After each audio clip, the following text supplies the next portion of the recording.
Kublai shubone phi barok ki parlok ki bijupet yakine ki channel na kapor shakapor. Hakane ka video idan banwan ra IP yakine ki kam ki balai.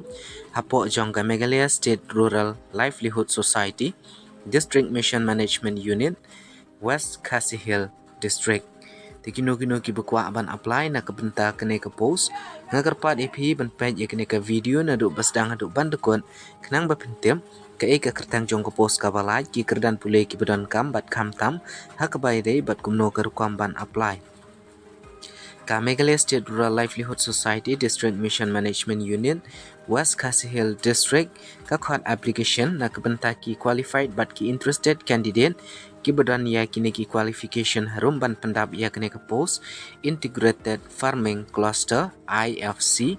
Anchor at MKSP block ki interested candidate phila ban submit ya ki application ki jong phi link ba ka standard form application dia kene ka application phila ban yo napo jong kene ka advertisement kadon kene ka application form hangne bat kene ka advertisement te phila bat download ya kene ka advertisement bat print ya kene ka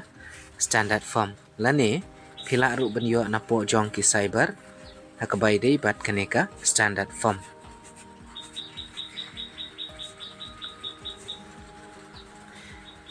kajaka ka babhin submit ya ki application kan long hapo jong ka office jong ka DMMU lane ka District Mission Management Unit West Khasi Hill District DC office room number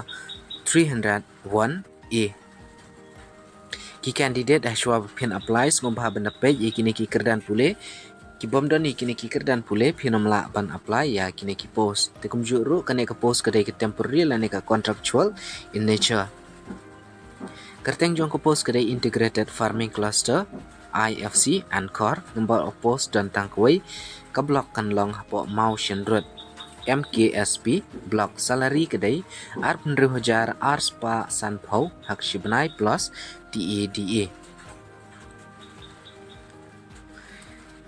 ki guidelines na kabenta ki application bat ki eligibility criteria lani ki kerdan pule beran kam pidai ban pendam ya kedibri degree lani diploma haka agriculture lani allied science or a person having a BSc degree in relevant work experience in agriculture marketing may be considered ki dokumen ki badan kam haka puar bapi apply passport size photograph self-attested copies jong kini ki dokumen birth certificate harum birth certificate address proof certificate for the highest qualification caste certificate, disability certificate, work experience certificate, bat ka CV ke jongpi. Ka method of recruitment kan run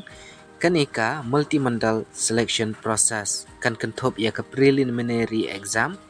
that will be test the verbal and analytical ability jong ki candidate. Nang ta kan don ruk a group discussion ke skill test bat kiwe pedai ki test kat kum ke jempenia jong kaneka MSRLS. Teki candidate nak benta ke jongki ki balai chakane ke exam kanam don ke TADA nak benta ke jongki kumjuru la kerpat ya ki candidate akapor ba submit ya ki application ki jongpi pidai bana aya active email bat phone number lani WhatsApp number jongpi kenang bakin sub ban pha ya ki communication lani ki call letter nak benta ke written test tega don ro hang ne kane ke general information tegi don shibun ba hang ne te phila ban page ya kini ki general instruction phila ban download ya kini ka advertisement bat kunta tertar tela da pidon kino ki jing e phila ban comment apo comment section jong kini ka video kublai shibun